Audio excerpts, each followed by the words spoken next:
Tak semua daerah memiliki proses distribusi logistik pilkada yang mulus. Di Kabupaten Kepulauan Sitaro, Sulawesi Utara, petugas harus berjalan kaki melewati medan sulit dan curam untuk mengantar logistik pilkada.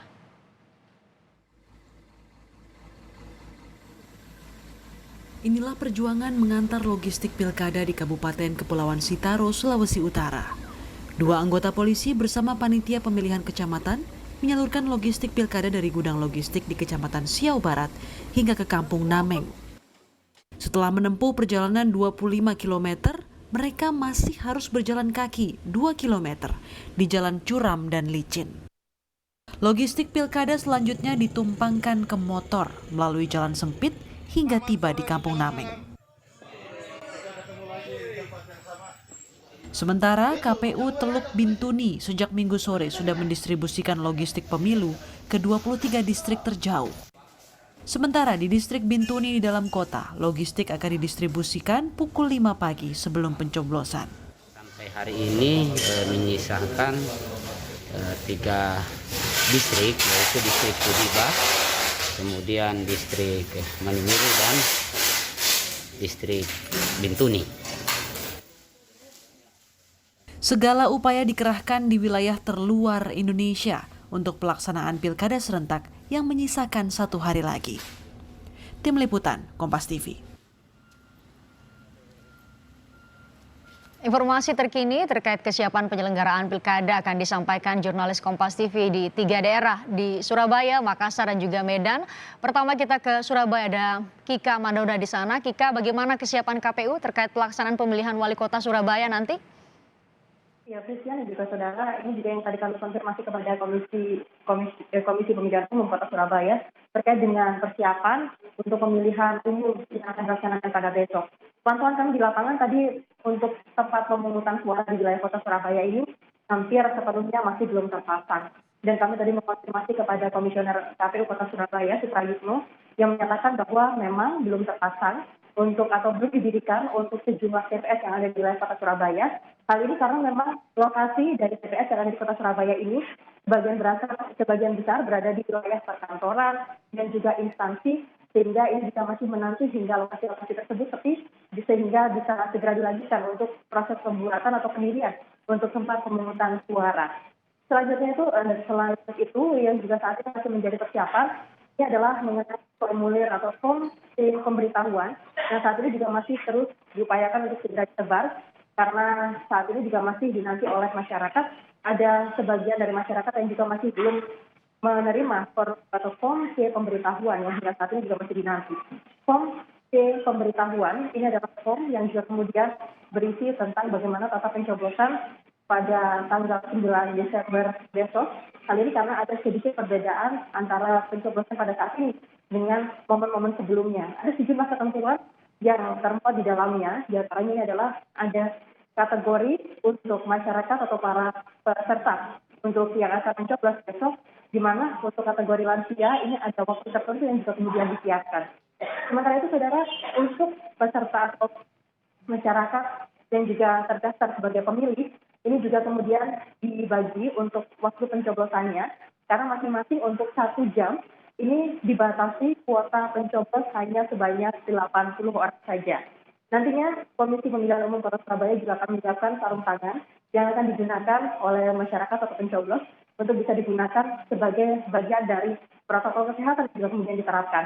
Masyarakat juga diwajibkan untuk menggunakan atau mengenakan masker, dan juga ada bilik khusus yang juga kemudian disiapkan oleh KPU Kota Surabaya jika pada saat mereka periksa atau di termogan ditemukan adanya warga dengan suhu tubuh lebih dari 37 derajat Celcius, maka bilik khusus tersebutlah yang nantinya akan digunakan bagi mereka yang suhunya lebih dari 37 derajat Celcius.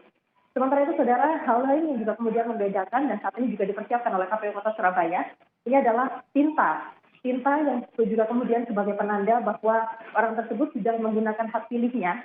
Jika sebelumnya tangannya dicelupkan bagi para pencoblos yang sudah menggunakan hak pilihnya, maka pada tahun ini untuk masyarakat yang sudah mencoblos tintanya hanya diteteskan begitu saja. Hal ini untuk mengantisipasi terjadinya penyebaran virus corona yang kemudian dikhawatirkan nantinya akan terjadi usai pencoblosan ini kemudian berlangsung. Sementara itu, saudara, berdasarkan data yang kami dapatkan dari Komisi Pemilihan Umum Kota Surabaya, untuk tahun ini tercatat jumlah daftar pemilih tetap di wilayah Kota Surabaya ada lebih dari 2 juta orang. Dan nantinya orang-orang tersebut akan kemudian melakukan aktivitas pencoblosan yang tersebar di lebih dari 5.000 TPS yang ada di wilayah Kota Surabaya. Dan satu lagi, Christian dan juga saudara, untuk mengamankan jalannya pilkada serentak yang ada di wilayah Kota Surabaya ini, ada lebih dari 1.500 aparat gabungan dari kepolisian dan juga kemudian mengamankan lokasi-lokasi TPS yang ada di wilayah Kota Surabaya.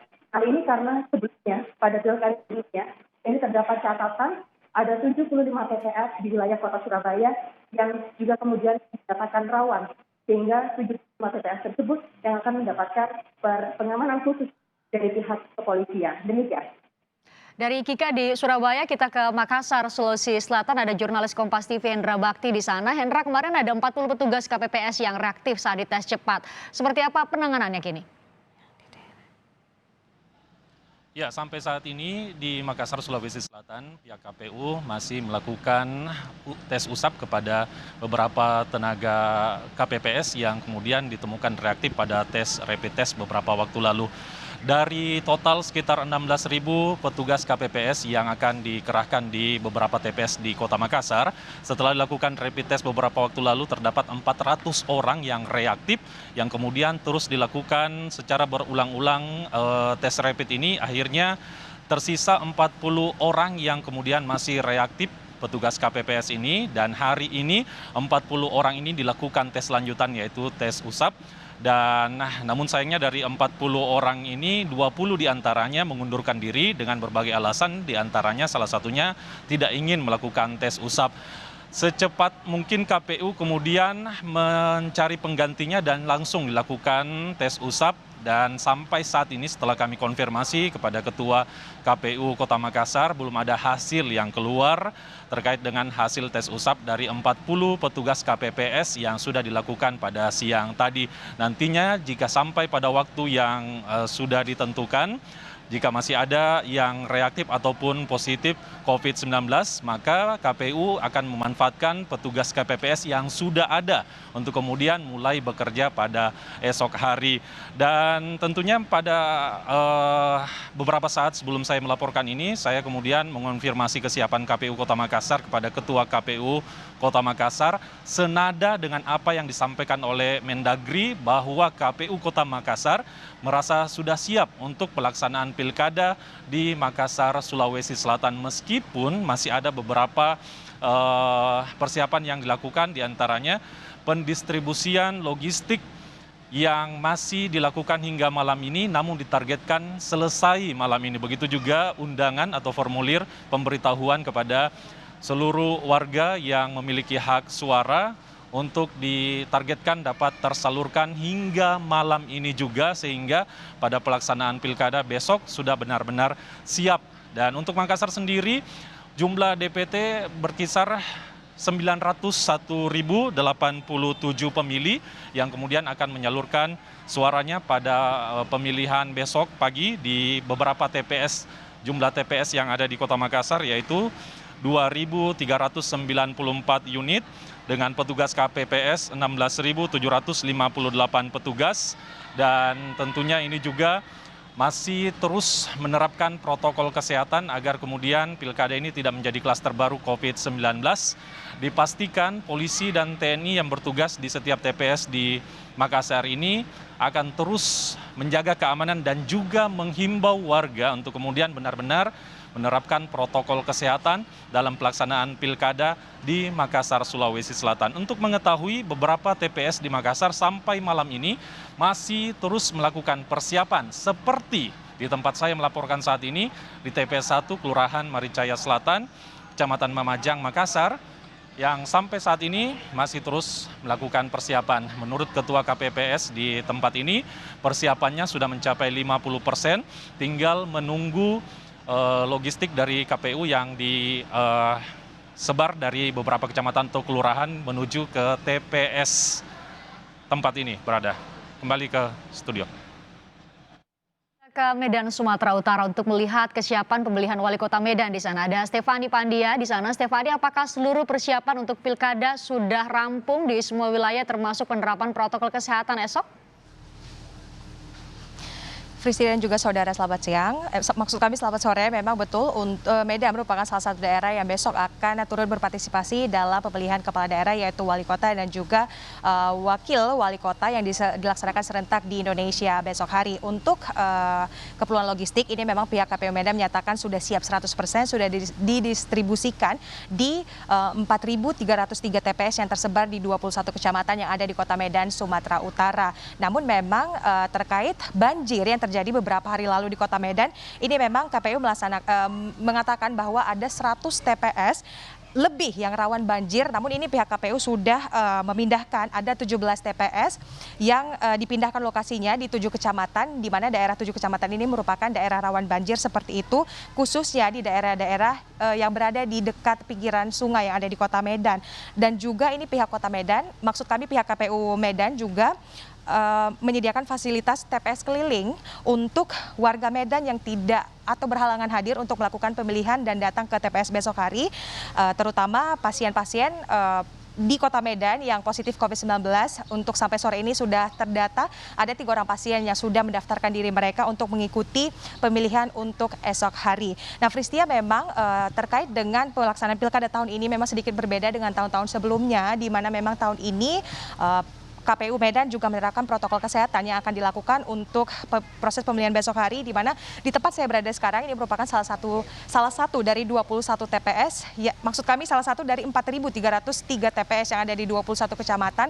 Ini saya bisa melihat bahwa penerapan protokol kesehatan sudah dilakukan, seperti di gerbang masuk ini sudah ada tempat mencuci tangan, di mana memang besok pemilih sebelum masuk ke lokasi TPS ini diwajibkan untuk mencuci tangan terlebih dahulu. Setelah itu pihak petugas di TPS akan melakukan pengecekan suhu, dan setelah itu akan diberikan sarung tangan yang wajib dipakai oleh pemilih sampai meninggalkan lokasi TPS. Setelah itu di belakang saya juga bisa Anda lihat bahwa memang kursi ini telah disusun berdasarkan dengan jarak yang dianjurkan ini untuk memutus mata rantai COVID-19, dan setelah para pemilih ini besok sudah selesai melakukan pemilihan dan sudah memasukkan surat suara ke kotak suara, ini ada yang berbeda dibandingkan dengan tahun-tahun sebelumnya, di mana memang untuk tinta ini tidak akan dicelupkan seperti itu, namun memang tinta nanti akan diteteskan langsung oleh petugas. Dan untuk warga Medan sebelum besok datang ke TPS yang ada di kota Medan, ini semuanya diwajibkan untuk menggunakan masker. Ini juga untuk membantu dan juga merupakan arahan dari pemerintah pusat